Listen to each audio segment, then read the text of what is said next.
sustainable farming, weeping in the fields, and validation from his father on his deathbed. All of this and more is discussed in this episode, where we welcome marvelous guest Guy Singh-Watson to the show. Listen further to get an insight into the backstory and the reasons for Guy's success.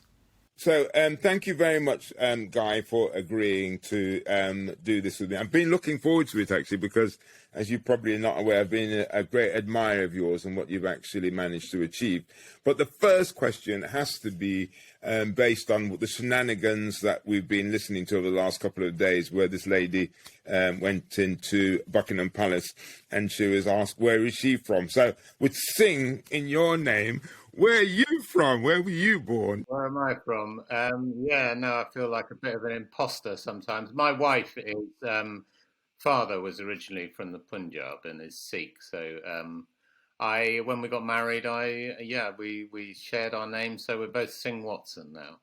Isn't that very modern? So actually, so that her name isn't, because traditionally it's sort of the names are the male names, but you both decided to have her name within your surname. I don't know. Yeah, people do seem to view it as a sort of radical stance. It didn't really strike me that. It just struck me as making perfect common sense, really. We were both in our middle years and had both established ourselves in the world. So to expect her to give up her name and all her, arguably all of the achievements that went with it just seemed ridiculous. Anyway, and I quite like the sound of it, Singh-Watson, actually. I mean, Watson is a very boring name, so it's nice to have Singh in front of it. Well, I tell you what's really interesting. The theme that's coming out from the conversations that I'm having with entrepreneurs is that they see what they do as pretty normal. But it isn't. I mean, even just discussing how the surname comes about, you see it as quite normal. But actually, in a lot of people's, it is quite a novel thing to do. Yeah, well, I don't think there's anything very normal about most entrepreneurs. Most of us are, a bit mad, I think, and absurdly driven on the whole.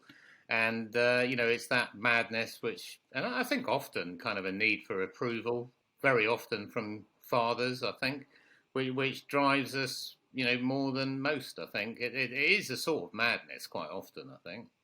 I'm absolutely glad that you go down that route, because the whole theme of this podcast series is that success is not normal.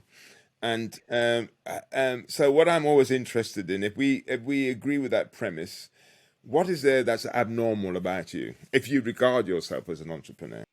Well, I have to regard myself as an entrepreneur, and I think we are one of, less than 5% of people really have that bent. And I often think, thank God they're not more, because, we achieve some good things, but also cause a lot of trouble sometimes. So what's abnormal about me? I'm a middle class person. I had a very secure upbringing or whatever. I don't think there's anything particularly unusual about that. My father did withhold his approval, but again, I don't think there's anything massively unusual about that either. I was very dyslexic at school, which I think maybe stood me out a little bit. I had to find different ways of achieving things. So I don't know. Yeah, I'm youngest of 5 children. Don't know. My therapist tells me I was bullied. I'm not sure that I was, but I think she thinks all youngest children must have been. But I don't know. I don't think there is anything overtly. I mean, I know your background, is much more challenging, and, it's a quite extraordinary story. I would say mine was pretty normal by comparison. But you see, I want to explore that because, I think that anyone that goes out to achieve something remarkable, it's about what is the things that happened in their lives to enable them to stand outside of the crowd. So I don't think it matters on your education. It doesn't matter on your background. Is that to have the courage to step outside approval to try and bring about change is remarkable. Yeah, well, it's a funny combination of, I think in some ways I've spent most of my life as a pretty arrogant person, but in other ways sort of quite insecure and craving approval. I think probably particularly from my father. who incidentally did grant it on his deathbed, told me, "You've done well, son."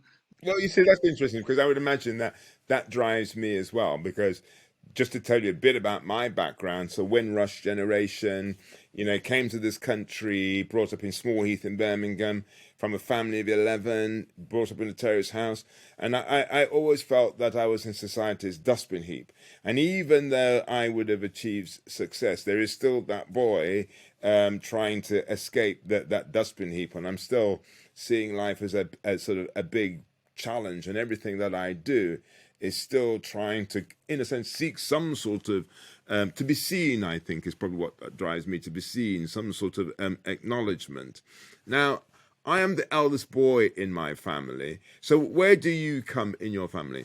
I'm the youngest of five, and So your youngest five. You got brothers and sisters? two girls first, then two boys, and then me. Yeah, yeah. Okay, and what did they ended up doing? Are any of them entrepreneurs? Well, yeah, I would say certainly two of them. My brother runs several farm shops. Has been very successful in that in a very different way to me. And another brother and one of my sisters run the main bit of the farm, which my father used to run. Yeah, they're all doing their own kind of business things. I don't think any of them were really driven in the early years in the way that I was, and I'm not quite sure what it was that really stood me out like that. I don't know. I mean, I did always want to be a farmer, but I guess at some point I decided I didn't want to be farming like everybody else, and it was quite a sort of circuitous route to growing organic vegetables. Especially in those days at the time. So what it sounds like there, so doing your own thing, being entrepreneurial is almost genetic, because if you think about it, what did your father do? Well, my father, I'm afraid, was a bit of a colonial, actually. He was on the other side of the fence in the West Indies. So, all right. Certainly his father was he ran a coconut and sugarcane plantation, and was I think probably a thoroughly unpleasant man. I'm rather ashamed to say, and so that was where my father came from, and I think he recognised that there was quite a lot wrong with that. He fought in the Second World War, tail end of the Second World War, and he was part of that generation that would have gone out to the empire, but there wasn't an empire anymore. And I think he didn't really want to be part of that. He was part of that generation that created the welfare state and the National Health Service, that wanted to create a more inclusive, egalitarian Britain. And it's a generation that I have a huge amount of respect for, actually. And he went through extraordinary changes, from being brought up with such privilege to, just working physically incredibly hard, with his hands, and without any of the skills that people had grown up doing that sort of work. He really had to learn how to do it and teach himself how to be a farmer. And, he made lots of mistakes, but, he did a pretty good job of it, really. And he was a very, he was a very good man, actually. He always sought to do the right thing. He made his mistakes, but yeah. So what that tells me then is that, so in a sense, the family tree, where there is that entrepreneurial spirit to start off with, and as far as I'm concerned, entrepreneurial is having the courage to change, to move from one situation to another, because a lot of people will go for what they perceive to be sort of security. But to get a farm, to try and do a farm, that's a pretty courageous thing to do. Okay, well, I mean, there's no doubt that my father, he was the first one in the parish to have a combine harvester, so he was right at the cutting edge of, the green revolution, lots of fertilizers, But doesn't that sound like you? High yielding cow. Well, it does. And then at some point in the 70s, I think he read Rachel Carson's Silent Spring, and he just thought, this is all wrong. I mean, I think he could see in his own fields that there was problems with it. And he started, experimenting with different ways of farming. And he was never an organic farmer, but he was very supportive of me when I came back and wanted to start converting the farm. So he was definitely... I mean, he loved keeping pigs, and he was always looking for an ethical way to keep pigs. I think he recognised how intelligent they were, and just hated, intensive pig production where they're, chained to the wall in stalls as they were at that time, and then they came out of the stalls and went to a farrowing crate for 3 or 4 weeks, a week with the boar, and then they were chained to the wall again. This was an intelligent animal, and they just went crazy. They prolapsed, they suffered all sorts of, loss of muscle condition. And he tried really hard to. I think he was probably one of the first people to go back to keeping pigs outside, which really didn't work very well in Devon because it was very high rainfall. But he was always, looking for different ways to do it, trying to design different pens for keeping them in, and so on. And yeah, no. So what's really interesting then, really, so the is that genetically that thing about bringing about change, not being frightened of change. Obviously, you could see where that started from, and it's really interesting. That's why it's interesting to see what actually your other brothers and sisters do. And if you think about what you then went on to do, which was to really bring about some remarkable change, you could see where that actually all sort of stemmed from. Actually, listening to you and thinking about it, he was a rebel. I mean, he started off when he took the farm on. It was a Church of England tenancy. He rented it from the Exeter diocese, and he was, he'd been brought up as a Christian, going to church and whatever, and he was a church warden initially. I mean, within 10 years, he was so outraged by the behaviour of the church that he was just trying to organise a union of all the tenants to stand up to them and their practices, and because they were pretty brutal actually. So he was a real, he was a rebel. I mean, I guess just like I am, yeah. Exactly. So it's amazing that actually the gift that he passed on to you, in a sense, was the gift to not to be frightened of being a rebel, not to be frightened of change, which then enabled you to go and do some remarkable things, really. I mean, I talk about my father, but actually my mother as well was a pretty extraordinary woman who really walked her own path, and it was a very, very strong and independent woman who,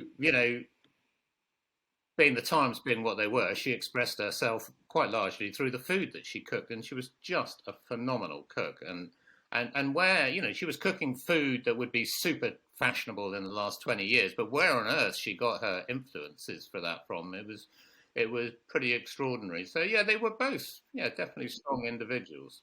So it's so you start off with that fantastic pedigree, and you can imagine that children being brought up in that sort of environment, in a sense, it can be quite sort of daunting with having two remarkable parents.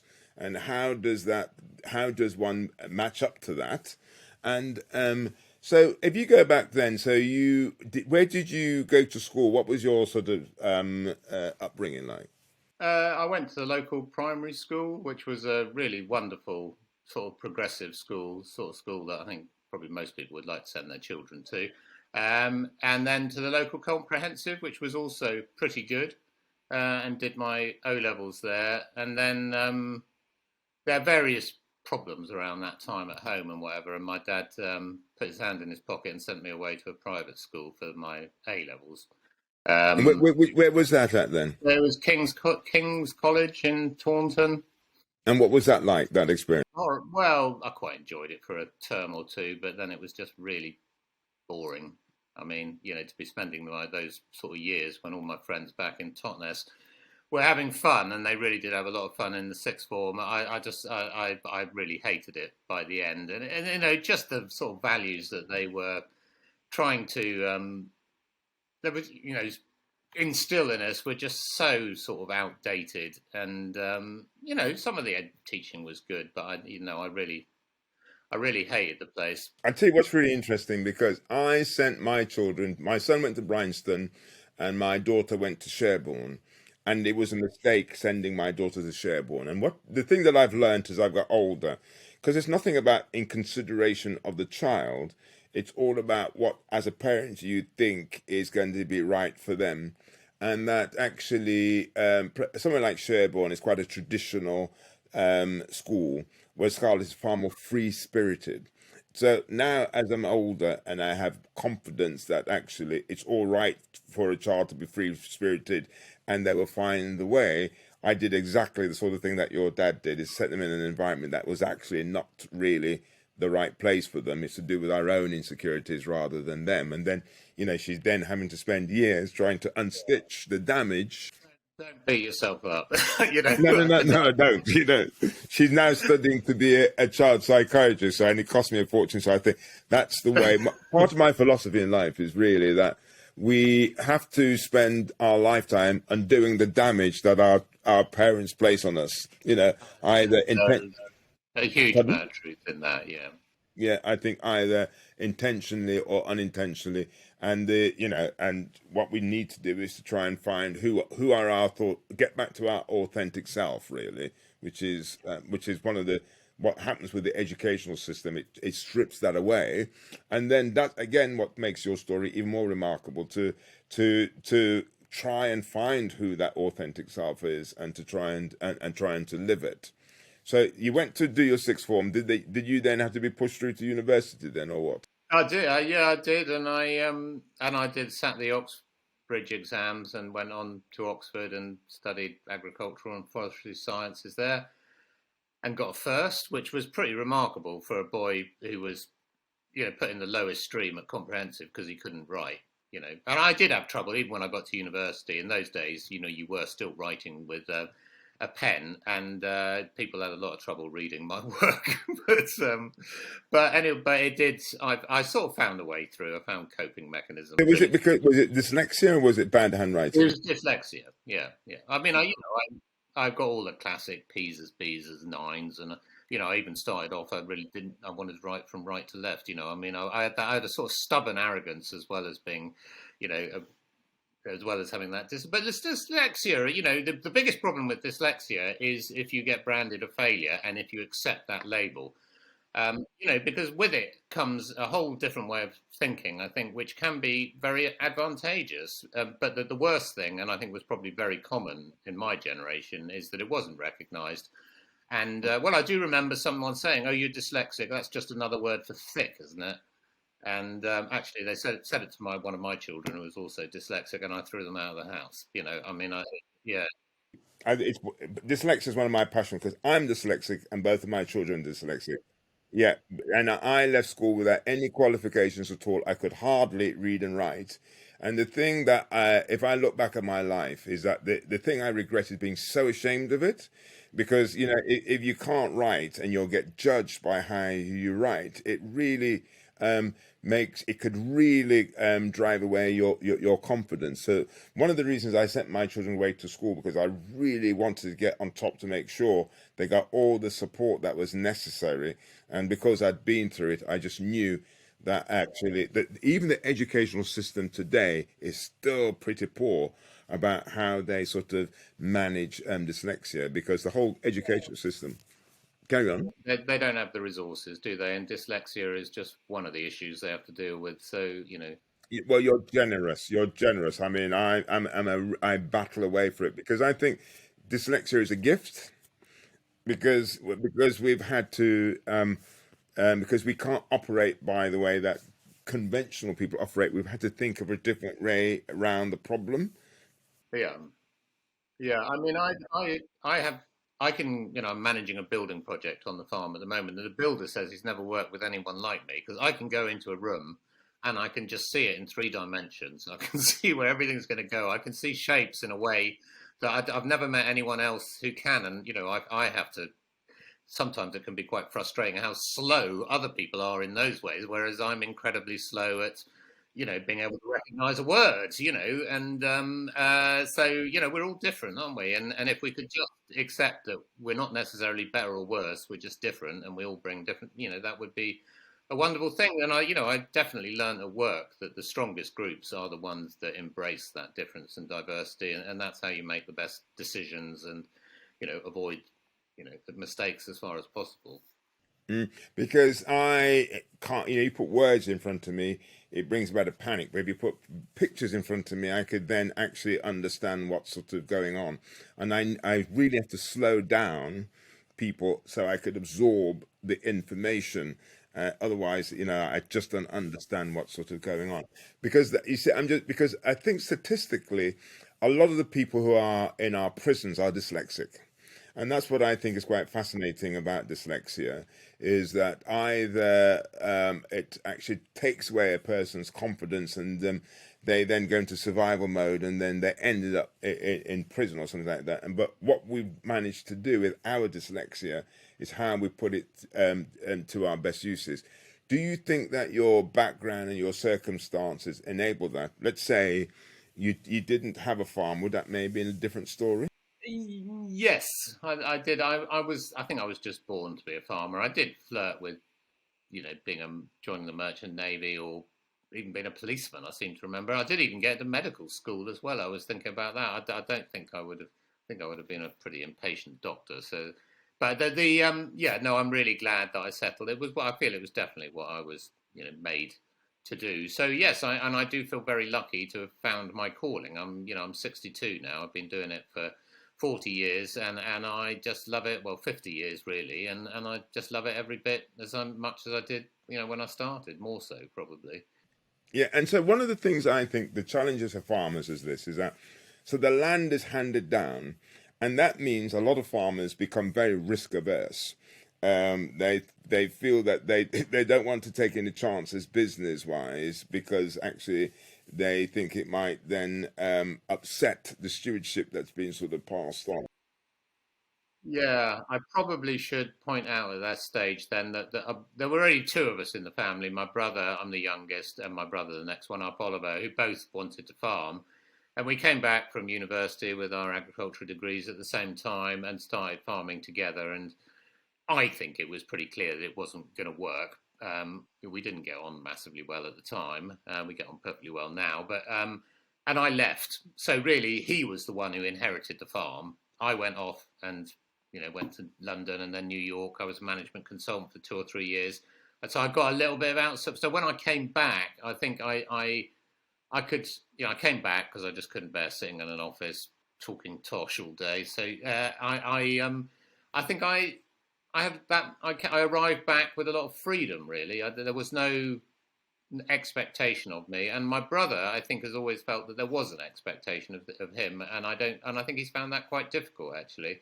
So that, yeah, being able to do it in my own way because there was no expectation, it made it more challenging. I mean, my brother had all the resources of the farm. I had to beg to borrow a tractor if I was lucky, and even then I had to pay rent for it. So it was, I did. I paid. I paid. I'm not sure he didn't pay for the wheelbarrow, but I paid my way right from the go, and I don't know, quite right too. Really, I started. I did. I had the opportunity in that I could take on land as my business grew, and that was a fantastic opportunity. But I didn't. I didn't start with a silver spoon in my mouth. Part of, I think, to be successful in business is you've got to go what I call the wilderness years. And the wilderness years, I would say, is your management consultancy, where you're going out to see how you survive in the big bad world outside the environment that you were used to. What was it like being in New York and London, being a management consultant in an office? Well, it was I was a fish out of water, and so I did.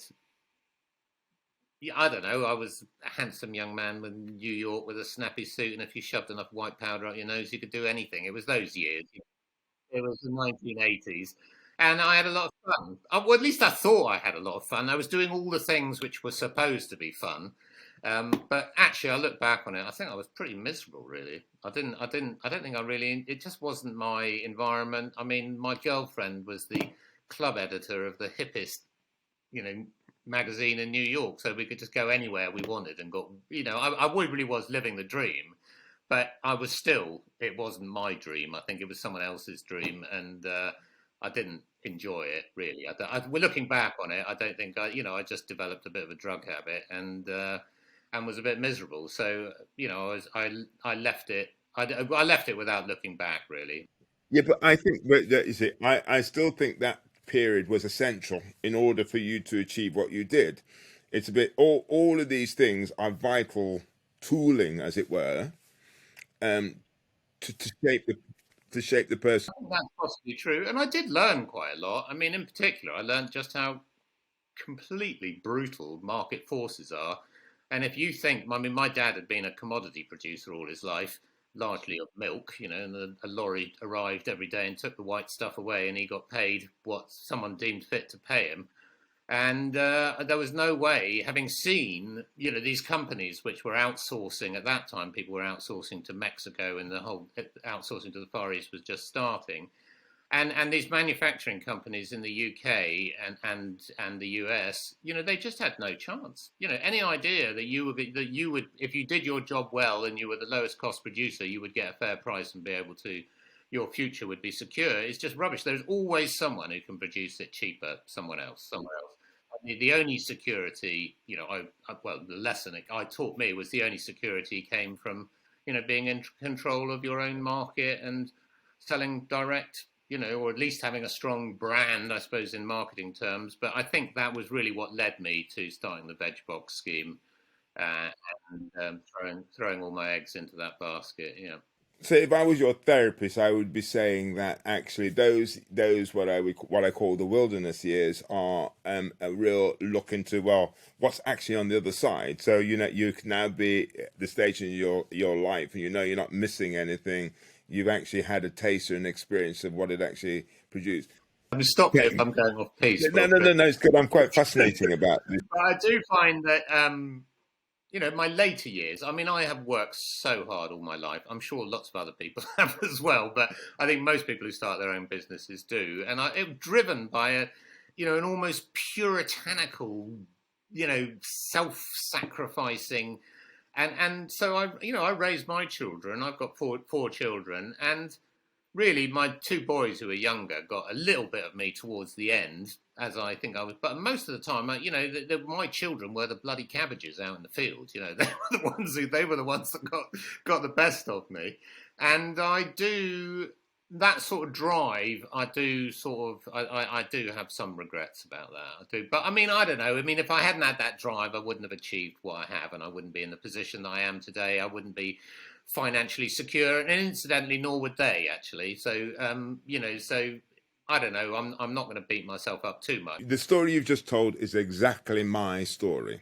Exactly my story is that everything else came second, whether that's your children, whether that's your wife, whether that's friends. It is this driven thing. And that's what the reason I wanted to do this series of podcasts is that entrepreneurialism is a pretty fashionable word at the moment, but people don't really know what it actually involves.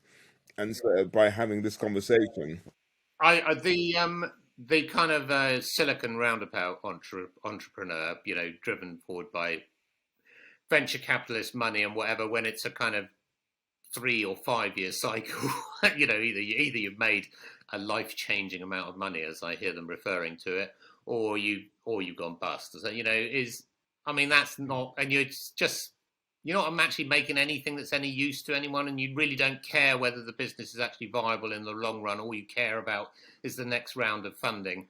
They may be entrepreneurs, but they're entrepreneurs of a very different type to the one that I know. Exactly. Yeah, because and the people I'm interested in talking to, and the people I regard as real entrepreneurs, it's where it's personal. There's a personal consequence. Losing somebody else's money is easy. I remember weeping in my fields. I was so tired and working ridiculous hours, and I remember weeping in a field of potatoes as they went down with potato blight. And I'd loaded up the sprayer to spray them with copper sulfate, which we were allowed to use as organic growers at the time, and a tyre burst, and the sprayer started leaking. I just collapsed on my knees. It was personal. God had got it into me. Why? Why? It was like, why should this happen to me? It's not fair. It was all tremendously personal, and I used to get very, very upset. And I look back on it, and I think, well, I'm very glad I don't have to do it again anyway. Yeah, but I'm a great believer that you would not have got where you have if it wasn't personal. Because I think, was it Steve Jobs that was saying there's got to be a bit of madness. You started up with saying there's got to be a bit of personal madness, and that's why I'm just thinking, where does that come from? Where does that come from? Well, I mean, I would guess that, like most things, it is going to be a combination of the genes that you're born with and the environment, acting on those genes and the environment. The most important thing is probably going to be, how you grow up, what you experience in your home. My dad brought everything into the kitchen, and we were spared nothing. The trials, how where the bank was on his back and whatever, and the whiskey bottle would be on the table and it was really bad, and we were spared nothing. So, and grew up with that, and I think we are all, because we grew up with a father who was on the verge of bankruptcy and was borrowing money from anyone who was stupid enough to lend it to him, through our formative years. I think that it's made us. I guess that these things do matter. Making the right decisions. Working hard. It was all very personal. Yeah, there was no distance between the money. But you see, what I think, it was also essential training. So it's a bit like from a very young age, you're being trained to manage fear, to manage uncertainty, to manage it, and to be able to cope with it. Because I think part of being entrepreneurial is that, how do you deal and survive fear and stress and uncertainty? So you would have had that training when you were younger. Yeah, I do find it is. I'm 62 now. I don't know, how old are you, Wilfred? I'm 65, so I beat you by about 3 years, you see. I find that my appetite for risk is really declining rapidly. I don't know whether you find that. And I look back and I see all the risks that I took, and God, I don't think I could do it now. I'm becoming a bit of. It's one of the aspects of aging that I don't like very much. The common sort of. I feel much more fear now than I used to. I don't know whether that's a normal thing of getting old. I suspect it is, but. But well, you see, what I would say is that you've achieved more than I have, and I want to get to the stage where actually, you started a movement. Really, that's a pretty good legacy, and I don't feel that I've got there yet, and so I hope to God, my biggest fear is not getting there. With a lot more advantages than you. Well, I have to give you that. Yeah, you have, but that's what there is still things that I've got to do, and my great disappointment is that if I run out of time, in order to sort of do that, and it's a bit like I suppose for you, it doesn't seem as though it's about the money. It's about an ideology. No, it's definitely not about the money. I've got more money than I know what to do with, and I'm really on a mission to get rid of it before I die now. So. I've ended up being, much more wealthy than I would expect, and it's now, what can I do with that? How can I use that in a positive ways? And that's what I devote a fair amount of my energy to. Of course, it's not a bad position to be in, but I've just spent. We have an excess of vegetables this autumn because sales have been a little bit disappointing. And it's been such a mild autumn, everything's grown really quickly, and they're all going to go to waste in the field. So I did more or less say, I will pay for the cost of harvesting these vegetables and getting them to food banks and so on. And then it happened that a lot of our customers were happy to join me in that. And to be in a position to be able to incubate that idea and sow a seed, and then it become a movement. I mean, it really has, and everyone's got very enthusiastic about it. Customers, the co-owners at Riverford.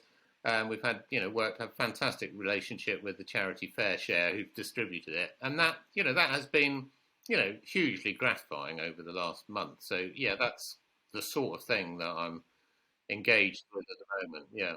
But starting movements is what's quite interesting. Say organic, and then everything, some sort of social justice in trying to do the best that you can in terms of giving stuff to Fair Share. Yeah, well, I do feel very strongly about that. And the inequality that we're seeing really surfacing in this country at the moment makes me absolutely furious, and I think is a complete betrayal of, what my parents' generation fought for, and for that to be wrapped in the Union Jack, as Boris Johnson did, I mean, makes me really very, very angry. And for incomes of the wealthy, and the executive pay, there's no brakes on that. That continues going up.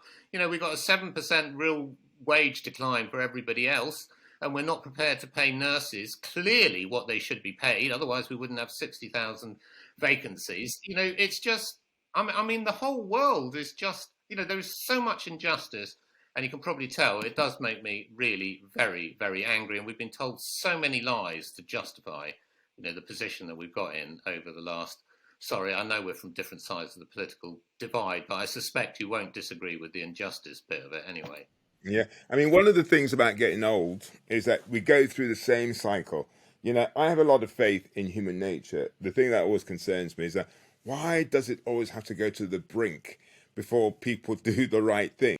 Oh, I just pray for some moderation. I mean, that's the world I want to live in. There's a world where there's moderation, where we can have sensible discussions about things and, have sensible policies without, the ideological dogma on either side, and then the swinging between the two. I mean, it's just such a ridiculous way to be running a country.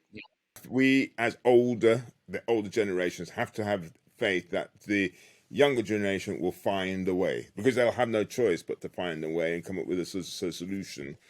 And the solution they'll come up with would be beyond our sort of wildest imaginings. Your children, for example, have they gone on to be entrepreneurial or what? Yeah, the two boys, the youngest, who are 23 and 26, they're both. Well, one of them, I think, probably will open his own bakery at some point.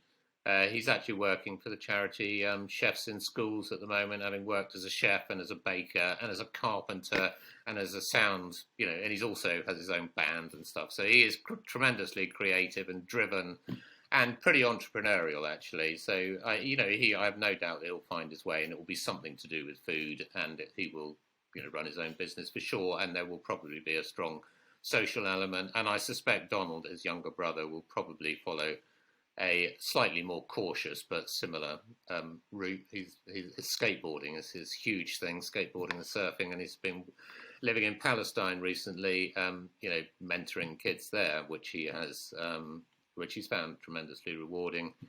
And my oldest, after going through dance and then being an engineer, she's a maths teacher, and she absolutely loves that. They all have, I'd say, even more than the entrepreneurial nature. She is very good at managing things and has worked again with various charities around social inclusion and so on. But they all have a very strong sense of, I'd say social justice probably. And my fourth is a complete maverick. They're all very musical. She's a musician and, let's say, an exotic dancer. An exotic dancer. But you see, what I think it is, part of being an entrepreneur, as it were, is about embracing freedom, because you are free to do whatever you want, but with that, there is a price to pay. And I think that the greatest gift you could give anybody is their freedom to do whatever they want. And there's a book that I wrote, and it's called Jeopardy, The Danger of Playing It Safe. Is that if you could move away from thinking that there is such thing as certainty, i.e. the only certainty in life is that life is uncertain, and live with that and have faith, actually that leads to a much more enriching life, rather than those people who are trapped into thinking that if they just do this and they just do that, that's going to give them certain form of certainty. Well, there is, I don't know whether you've read any J.G. Ballard, the one about him growing up in Shanghai, I think, when the Japanese came in. Anyway, apparently his whole sort of founding philosophy is that there is no certainty. And, he lived his very disruptive early, through his childhood, his whole world was turned upside down, and that stayed with him. That was his reality, that you could never expect certainty. And we're all conditioned, I think, to expect the world will carry on more or less as we've experienced it. And of course, it doesn't. Even if we look at our own, if we kept a journal and really went back and saw how much our world has changed just in the last 5 years, and I find it extraordinary that as a business, that people got used to COVID. And I cannot believe that we had people in COVID saying that these changes in people's behaviour are permanent, that everyone's going to stay at home and mend their socks and, bake sourdough bread. And of course, as soon as COVID came out, they went back to where they were again. The world's just changing the whole time. And you have to embrace that change. You can't, if you start becoming scared of it, as I think I am a little bit in my later years, and I don't like it very much. Change is an opportunity for someone. And if you're an entrepreneur, you absolutely have to have that mindset. And if you start being scared of change, it's time to cash in the pension. I think. I think so. I always say you've got to run towards change. You've got to find change exciting. It's very, very, very, very important. So you're younger than me. You're 62. What else is there left for you to do? Well, I've become very I really, really feel that for the last 30 years I've been growing vegetables, probably better than other vegetables have been grown, but there's lots of problems with organic farming around excessive cultivation of the soil. So on the farm that I bought with my wife, Geeti, when Riverford was sold, and we took the money and bought this farm, and we're trying to farm in a kind of socially and environmentally as good a way as possible. I mean, I guess it's well, anyway, we have several businesses working on the farm. I really I deplore just the drive towards bigger and bigger scale all the time. So we have 6 or 7 kind of micro businesses working on the farm who are all doing really well, and I'm I guess I'm supporting them. I'm a facilitative landlord, and then we're experimenting with ways of growing food which involves less cultivation of the soil. So we're growing nuts and grazing animals underneath in an agroforestry system. We're growing a lot of perennial vegetables, and really trying to make sure that the farm not only feeds people but is a sanctuary for wildlife, and hopefully goes some way to addressing the problems of climate change by sequestering carbon, and I'm trying to have a bit of fun doing it. And what's really interesting for me is that you're supporting these smaller micro businesses. What sort of businesses are they, and how do you support them? Well, the largest is a company, Vital Seeds, and they grow open pollinated kind of heirloom vegetable seeds for gardeners. So, and so they'll you know growing tomatoes and preserving the seeds and selling them on, and peas and beans and lots of other things. And they're doing really well. And then we have another, probably the one I'm most enthusiastic is Incredible Vegetables, who grow perennial vegetables and sell them to gardeners. And this thing about trying to cultivate the soil less really means trying to grow more perennial crops, and that's what she's doing. And she's an absolute expert. She's an academic, really. I mean, she's not really interested in running a business. She just has a real passion for what we do. So I'm trying to help her. It's her business and she'll run it as she wants, but I'm trying to provide the facilities that she needs to make it more financially viable, and a little bit of mentoring, very informal mentoring. And again, I think she's doing really well. She's definitely improved since she came here and has streamlined things a bit. I'm sort of encouraging her to focus on, the best sellers rather than trying to grow 500 different things. But I hope I don't stifle her enthusiasm. And then we've got someone else who grows culinary and medicinal herbs and makes wonderful teas. We've got a very small-scale market gardener who grows vegetables for my wife's pub, the Bull and Totnes, and a couple of other outlets. We've got a woman who grows dye plants and works with fabric, and hers really is absolutely a social enterprise, and she's working with various excluded groups. We've got a neighbour who keeps a few sheep here, another neighbour who keeps some South Devon cattle. They're largely grazing under the nut trees. And then we've got a very small scale beekeeper, and then we've had quite a lot of other people interested to come, and but I think we've got enough at the moment. I just think it's a fantastic way of giving back, really. It is quite admirable, and you could see that social justice theme really still living out. So, in terms of Riverford, then, what made you decide to sell Riverford, and in the way as well, where it's actually bought by the employees? What was the reason behind that? Well, I've been thinking about employee ownership for 20 years, I suppose. And when I first floated it I suppose I've always felt just a bit uncomfortable with the idea that, 500, now over 1,000 people were out there working, and I was the primary beneficiary of that. I just don't, especially when I didn't even need the money anymore. It just didn't seem like a good system. It didn't seem fair, but I've always been interested also in how people, what motivates people, and I think having autonomy, having control over your own future, or at least a say in your own future, is definitely a very strong motivator. So part of employee ownership is not just that they share in the profits, but they share in the decision making, and that has, I'm sure, led to us making better decisions. So I get it was a philosophically driven decision, I suppose. I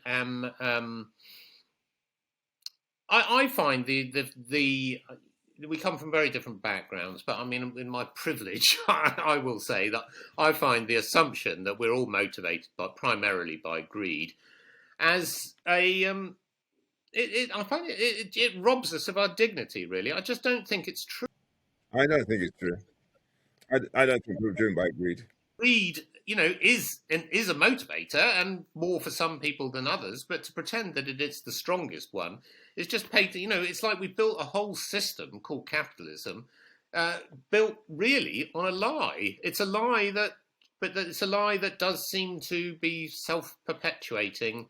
It's Anyway, so I suppose I just wanted to show that there was a better way. It was kind of striving towards some sort of utopia. I suppose I've witnessed many people's attempts at utopia, and they will inevitably fail, and I dare say mine will as well. But most businesses fail at some point. So how is the business been doing then since you let the employees take it over? Well, it's done very well. It did very well before COVID, and then COVID, it absolutely boomed. Because anyone who was doing home delivery of food did very well. And then we have had a difficult year since COVID. But I think we have enjoyed throughout those, it's been a very turbulent time. I think we have made better decisions by consulting more widely. And I think we've enjoyed greater loyalty and motivation from the co-owners. So in that period, we've been through, Brexit and the effects of Brexit and East European labour, which did harvest 90% of the vegetables in this country. And we've done pretty well. We've got our own staff, largely UK. We still have some of the East Europeans here who had the right to remain. So, I'd say we've done pretty damn well, really. The only problem with it is, and it is the problem that I predicted when, 6 years ago, 5.5 years ago, is that I said, I'm sure that I'm not worried about you making stupid decisions, because I make plenty of those. You will, and they have made, less stupid decisions than I made myself. The danger is, and I think I'm seeing it a little bit, is that we get boring. And I think, it takes a sort of maverick. I think we need to, somehow collectively, that we need to unleash, the mavericks within the business to take over from just having me being maverick and coming up with stupid I'd ideas. say that would be that's a really interesting experiment, because it's a bit that the whole ethos of having cooperatives is about how you get to consensus. You need consensus, but actually, it is the mavericks that bring about change. I'm afraid it doesn't. I'm afraid it doesn't really agree with my philosophy, so I find it hard saying it. But it is true that it is the one. The driven nutcases like you and me are the ones who sort of make things happen, and the people who are very consensually based, it results in a less dynamic culture, and it's very hard to get away from that, I think. But let's not say this isn't restricted to co-ops and employee ownership. I mean, most big businesses, as they grow, they get really boring, and the only way they can get new ideas is to go out and buy a new company. I mean, look at Facebook and Steve Jobs and whatever, and all of those tech, T-Dom. The only way they get new ideas is they just go out and buy every rival that starts, and it's the same with food brands and. So I don't know whether you've had any offers yet, Wilfred. I imagine you probably have. Oh God, no! They don't want to They don't want me to, as part of the deal. That would be the problem. But one of the things I think I've always said to companies or corporate companies, what they should try and do is deliberately go out and employ mavericks, nutcases, and you facilitate them somewhere within the business. They're not going to actually be necessarily involved in the day to day, but you have them there with the new ideas, the creators, the ones that keep you on your toes, because you see that actually the nature of becoming large, the nature of being consensus means that you'll fundamentally die. So why don't we actually say we need to have that element where they're there constantly prodding at us, and what sort of control? So that's what I would find quite interesting, is would there be a company or cooperative that's bold enough to do that? It's, we have employed one or two people at senior levels who are, disruptors, and it may be that we didn't manage them well, but they were, anyway, we didn't find a way to incorporate their talents, and they both left. Yes, no, I mean, my wife is very similar to me in that way, and Yeah. that can be challenging at times. But That can be challenging. Two disruptors. That's why you're creatively doing exciting things.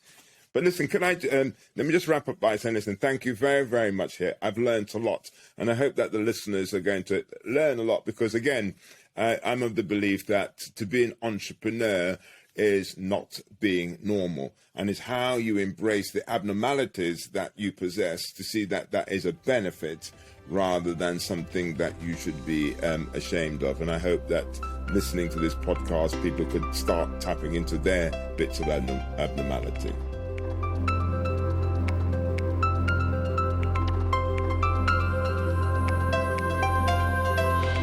You have been listening to myself, Wilfred Emmanuel Jones, or better known as the Black Farmer. This was the Success is Not Normal podcast. Stay tuned for the next week's episode.